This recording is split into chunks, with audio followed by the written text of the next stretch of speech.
கீழெல்லாம் செம்ம பழங்க. இங்கே பாருங்க. ஐயோ அப்பா. இப்போ மேலே ஏறி போய் நம்ம வெட்டுவோம். கீழே வந்துருச்சு.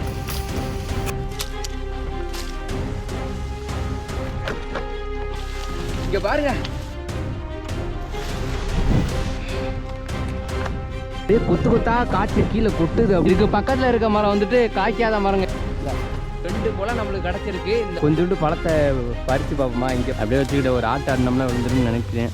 வாவ். இன்னைக்கு நாம மலையச்சம்பளம் புடுங்க போறோம். ஏன் கூட பாத்தீங்கன்னா ரோசி மைனா ராம்போ 3 பேர் வந்திருக்காங்க. என் பின்னாடி ஃபர்ஸ்ட் மரம் இருக்கு. அந்த மரத்துல உள்ள பழத்தை இப்ப போய் நம்ம டேஸ்ட் பண்ண போறோம். வாங்க.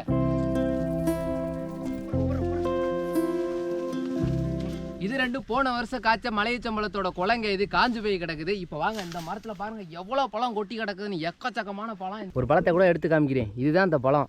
பாத்தீங்களா? பாதிதான் வந்துட்டு இந்த அணில் குருவி எல்லாமே குடஞ்சி போட்டு வச்சிருக்குதுங்க. இதெல்லாம் பழம் தான். சரியான பழம். இப்போ நம்ம வந்துட்டு முடிஞ்ச அளவுக்கு நல்ல பழங்களாக வந்து பிறக்க போகிறோம். இது கீழே ஃபுல்லாக பழம் தான் கிடக்குது. இங்கே பாருங்கள், இங்கே பாருங்கள். இப்போ ஒரு பழத்தை எடுத்து டேஸ்ட் பண்ணி பார்ப்போம். இதோட டேஸ்ட் எப்படி இருக்குது அப்படின்னு. அப்படியே பேரிச்சம்பழத்தோட நல்லா சுவையாக தான் இருக்கும். என்ன ஆகணும்னா பேரிச்சம்பழத்தில் கொட்டை சின்னமாக இருக்கும், பழம் பெருசாக இருக்கும். ஆனால் இதில் பார்த்தீங்கன்னா கொட்டை தான் நல்லா பெருசாக இருக்கும், சதை கொஞ்சம் கம்மியாக தான் இருக்கும்.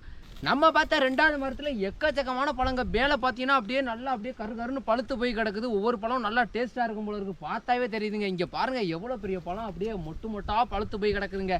இப்போ நம்மள்கிட்ட இருக்க இந்த ஒரு கம்பு கிளாயை வச்சு நம்ம அதை உழுப்ப போகிறோம். எல்லாம் பொதுன்னு கீழே தான் கொட்டும். அப்படியே நம்ம பிறக்கும். வாங்க. இந்த மரத்தில் உள்ள எல்லா குலையுமே நல்லாவே பழுத்துருச்சிங்க. நம்ம கொஞ்சம் லேட்டாக வந்திருந்தாலும் அடிக்கிற காற்றுக்கு அம்புடு பழம் கீழே கொட்டியிருக்கும். கொட்டின பழத்தை வந்து ஆடு மேய்ஞ்சிட்டு போயிருக்குங்க. நல்ல வேலை நம்ம முன்னாடியே வந்துட்டோம். 20 குலைக்கு மேலே இருக்குது. எல்லா குலையிலுமே நல்ல நல்ல பழங்கள்லாம் இருக்குது. இப்போ கொஞ்சம் கொஞ்சமாக உழுப்பும் போது எப்படி பொத்துன்னு விழுகுதுன்னு மட்டும் பாருங்களே. காற்று வேற பயங்கரமாக அடிச்சுக்கிட்டு இருக்கு நண்பர்களே. இங்கே பாருங்க, மரமே கிடுக்கிடுன்னு ஆடிக்கிட்டு இருக்குது. இதுக்குள்ளே நம்ம விட்டு அப்படியே கரெக்டாக குலையில மாட்டி இருக்கணும். காற்று சரியான காற்று.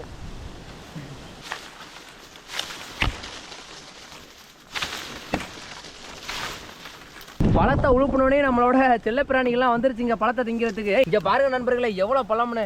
கீழே ஃபுல்லாகவே பழம் தான். இலையை வச்சு ஒரு 2 குலை தான் உழுப்புனா கீழே எக்கச்சக்கமான பழம் கொட்டி தீர்த்துருச்சுங்க. இப்போ இந்த மரத்தை சுற்றியுமே ஒரு 20-30 குலைகிட்ட இருக்குது. எல்லா குலையுமே இப்போ உழுப்ப போகிறோம்.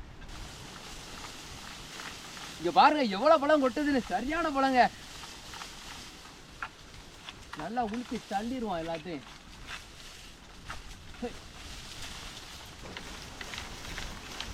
சரியான பழப்பா. இங்க பாருங்க எப்படி கொட்டுதுன்னு. பொத்துன்னு பழமா விழுகுது மக்களே. சரியான பழமா கொட்டி கிடக்குதுங்க. இவ்வளவு பழத்தை நான் எப்படி பிறக்க போறேன்னே தெரியல. இங்க பாருங்க இந்த இடத்துல மட்டுமே அப்பா எவ்வளோ பழம். ஐயோ கீழே கொட்டி கிடக்கிற எல்லா பழத்தையும் நம்ம பிறக்கணும். நேரம் வேற குறைவாக இருக்கனால அடுத்தடுத்த மரத்துக்கு போகணும். அதுக்காக துணைக்கு ஒரு ஆளை கூட்டிகிட்டு வந்து எல்லா பழத்தையும் நம்ம பிறக்கி முடிச்சிட்டோம். இது வரைக்கும் இவ்வளோ பழம் பிறக்கிருக்குங்க. கிட்டத்தட்ட ஒரு 1 கிலோவுக்கு மேலே தான் நாங்கள் பழம் பிறக்கிருப்போம். அந்த கவரில் ஒரு 1 கிலோவுக்கு மேலே எங்கள் தேனு பிறக்கி வச்சுருக்குது. முடிஞ்ச அளவுக்கு இந்த சைடு உள்ள பழத்தெல்லாம் காலி பண்ணிவிட்டு, ஆனால் இங்கிட்டு ஃபுல்லாகவே பழம் கிடக்குதுங்க. இங்கே பாருங்கள் பாதிதான் நம்ம ரோசி மைனா ராம்போ 3 பேருமே பஞ்சாமிர்தம் ஆக்கிட்டு இருக்காங்க. நான் பாருங்க கிட்டத்தட்ட ஒரு 3 கிலோ அளவுக்குள்ள நம்ம மலையச்சம்பளம் பிறக்கிருக்கோம். இந்த கவரில் உள்ள பழத்தை அதில் கொட்டுறேன் பாருங்க எவ்வளவு இருக்குன்ட்டு. வாவ் எவ்வளோ பழம். ஒரு மரத்தில் எவ்வளோ பழம் நாங்கள் பிறக்கிருக்கோன்னு பார்த்தீங்களா? சும்மா சரியான பழம் மலையச்சம்பளம் எப்படி இருக்குன்னு பாருங்க. இப்போ இவ்வளோ பழத்தை நான் அப்படியே சாப்பிட போகிறேன். அப்படியே வாய்க்கில் போட்டுருவான். வாழையோ கொள்ளங்க சரியான டேஸ்ட்டு. பேரிச்சம்பழமே தோற்று போயிருங்க. ஏன்னா பேரிச்சம்பழம்னா ரொம்ப நாள் சென்று வரும். இது நான் அப்படியே மரத்தில் உழுப்பி ஃப்ரெஷ்ஷாக அப்படியே மலைச்சம்பழத்தை உங்கள் கண்ணு முன்னாடியே சாப்பிட்டு காட்டுறேன் பாருங்கள். செம்ம டேஸ்ட்டு. இவ்வளோ பழத்தை நீங்கள் வீட்டில் உட்காந்து மொய்னு மொச்சி சாப்பிட போகிறேன். நான் இவ்வளோ பழம் பிறக்கவேன்னு எதிர்பார்க்கவே இல்லைங்க. இதுதான் நம்ம பார்த்து வச்சுருந்த 3வது மரம். இந்த மரத்தில் வந்துட்டு பழம்லாம் கொட்டி தீர்ந்துருச்சுங்க. அதோட இந்த பழத்தை வந்து ரொம்ப விண்ணி சைஸில் இருக்குது. அதனால் இந்த மரத்தை அப்படியே விட்டுட்டு போவோம். அணில் குருவி சாப்பிட்டு என்ஜாய் பண்ணட்டும். நம்ம அடுத்த மரத்தை நோக்கி பயணிச்சிருவோம். இதாங்க நம்ம பார்த்து வச்சுருந்த 4வது மரம். இந்த மரத்தில் வந்துட்டு இப்போ தான் ஃபஸ்ட் டைமாக காய்க்க ஆரம்பிச்சிருக்குது கோலை. இதை பார்த்தீங்கன்னா உங்களுக்கு தெரியும். இப்போ தான் வந்துட்டு செங்காயாக இருக்குது. இது பழுக்கன்னா ஒரு வாரத்துக்கு மேலே டைம் எடுக்குங்க. அதனால் இதை அப்படியே நம்ம விட்டுட்டு போயிடுவோம்.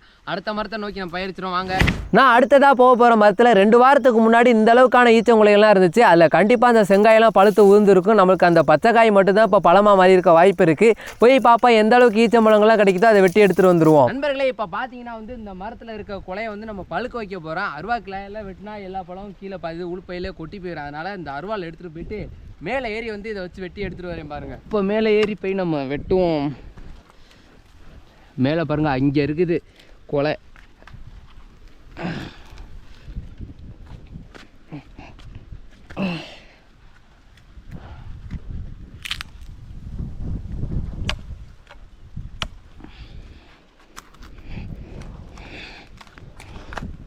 இங்கே பாருங்கள் பழம். இதுலேருந்து கையிலேருந்து ஃப்ரெஷ்ஷாக மரத்துலேருந்து பிடிங்கி உங்கள்கிட்ட காமிக்கிற பாருங்கள். இதுதான் பழம். இந்த இங்கே ஒரு குலை இருக்குது, அதே மாதிரி அங்கே ஒரு குலை இருக்குது. இதுக்கு பக்கத்தில் இருக்க மரம் வந்துட்டு காய்க்காத மரங்க. இது வந்து ஆண் மரம்னு சொல்லுவான். இப்போ இதில் உள்ள ஒரு குலையை வந்து நம்ம இப்போ வெட்டி எடுக்க போகிறோம். ஐயோ இங்கே பாருங்கள் எப்படி இருக்குன்னு கொலை. சரியான கொலை. இப்போ அப்படியே வச்சு இது அழகாக அப்படியே வெட்டிடுவோம். கொட்டுதே, அறுத்துருவோமா?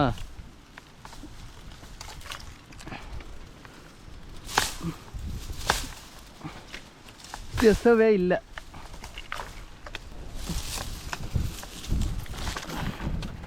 பாருங்க ஓரளவுக்கு கொலையை வெட்டிட்டேன். பாதி காய் அங்கேயே தொங்குது. இது அப்படியே கீழே போட்டுருவோம்.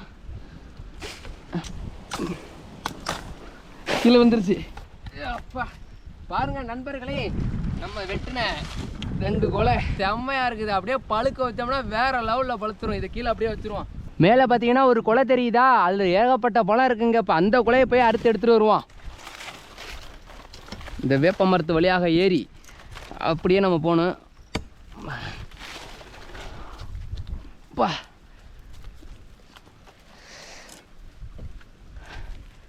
ஒரு வழியாக மேலே வந்தாச்சுங்க. மேலே பார்த்தீங்களா?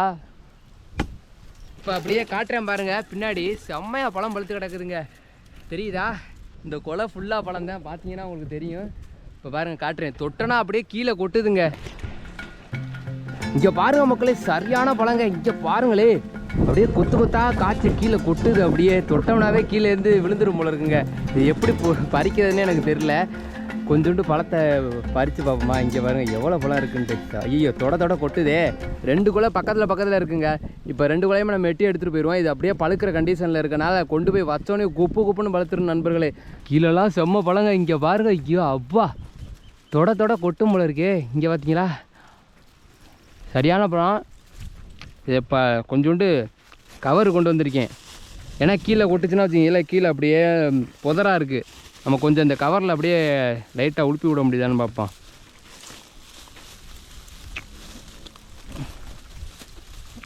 அப்படியே வச்சுக்கிட்ட ஒரு ஆட்டை ஆடினோம்னா விழுந்துரும்னு நினைக்கிறேன். ஐயோ கீழே மட்டும் கொட்டுதுங்க.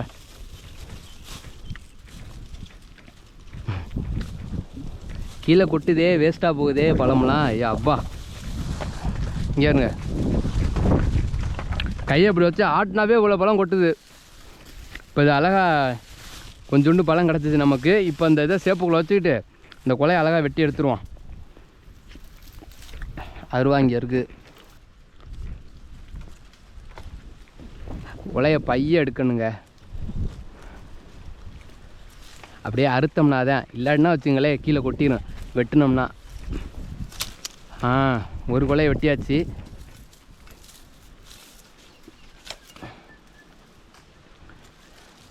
பைய எடுக்கணுமே. ஒன்றோட ஒன்றா பின்னிட்டு கிடக்குது நண்பர்களே. வா இங்கே பாருங்க, இதில் எவ்வளோ பழம் நம்மளுக்கு இருக்குதுன்னு பார்த்தீங்களா?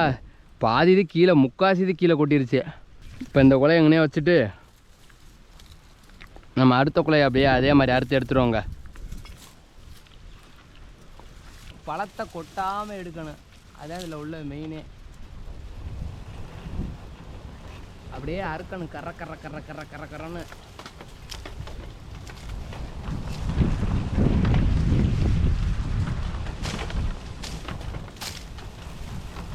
ஓகே, நம்ம 2வது அந்த கொலையும் வெட்டி எடுத்துட்டோம். இதில் பாருங்கள் பழம் எவ்வளோ இருக்குட்டு. சரியான பழங்க.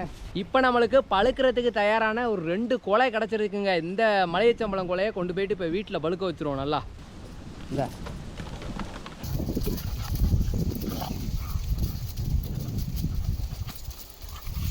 நமக்கு தேவையான ஈச்சங்குலையெல்லாம் மரத்துலேருந்து வெட்டிட்டு கீழே இறங்கி வந்து பார்த்தா நம்ம காவலுக்கு கூட்டிகிட்டு வந்த செல்ல பிராணிகள் எல்லாம் செம்ம ஜாலியாக விளாண்டுக்கிட்டு இருந்துச்சு. கொலையில் உள்ள பழம் எவ்வளோ பழம் இருக்குன்னு பார்த்தீங்களா? மிச்ச பழம்லாம் வந்துட்டு நம்ம ஏகப்பட்டது பறித்து அதெல்லாம் பேக்குக்குள்ளே பத்திரமா வச்சுருக்கேன். இதில் உள்ள பழத்தை இப்போ நம்ம டேஸ்ட் பண்ணி பார்ப்போம். இந்த பழம் வந்து சின்ன பழமாக இருந்தாலும் டேஸ்ட் வேறு லெவலில் இருக்குங்க. இங்கே பாருங்கள், நம்ம வந்து ஒரு 4-5 மரத்தில் கொலையெல்லாம் வெட்டி பழம்லாம் எக்கச்சக்கமாக பறிச்சிருப்போம். இது மாதிரி எங்கள் ஊரில் ஏகப்பட்ட மரங்கள்லாம் இருக்குங்க. எங்களுக்கு இவ்வளோ பழமே போதும். ஏன்னா கொண்டு போய் 50 பழத்தையும் வச்சோம்னா எல்லாம் வேஸ்ட் ஆகிரும். பாருங்கள், பக்கத்துலலாம் மரம் இருக்குதா, அந்த மரத்துலலாம் எக்கச்சக்கமான கொலை இருக்குது நண்பர்களே. நம்ம வந்து ஒரு 4 மலையச்சங்களை வெட்டி வச்சுருக்கோங்க. இதை கொண்டு போய் அப்படியே சாக்கில் வச்சா பழுத்துரும். ஆனால் இன்னொன்று குப்புன்னு பழுக்கிறதுக்கு ஒரு வழி இருக்குது.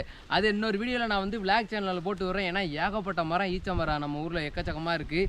எல்லாத்தையுமே வெட்டினோம்னா கொலையாக லோடை ஏற்றலாம், அந்த அளவுக்கு நம்ம ஊரில் இருக்குது. இந்த இடத்துல பார்த்தீங்கன்னா ஒரு பழைய பனைமரத்து பொந்து இருக்குது. பனைமரம் வெட்டிட்டு அதுக்கப்புறம் போட்ட ஒரு பொந்து இருக்குது. இந்த பொந்துக்குள்ளே வந்துட்டு நம்ம மலையச்சொங்கலை வச்சுட்டு மேலே இந்த ஆனந்தலையை போட்டு மூட போகிறோம். மூடிட்டு ஒரு 2 நாள் கழிச்சோ இல்லை நாளைக்கே வந்து பார்த்தோம்னா கண்டிப்பாக குப்புன்னு பழுத்துருக்கும். இப்போ அந்த டெக்னிக்கை நம்ம ஃபாலோ பண்ணி வாங்க செய்வோம்.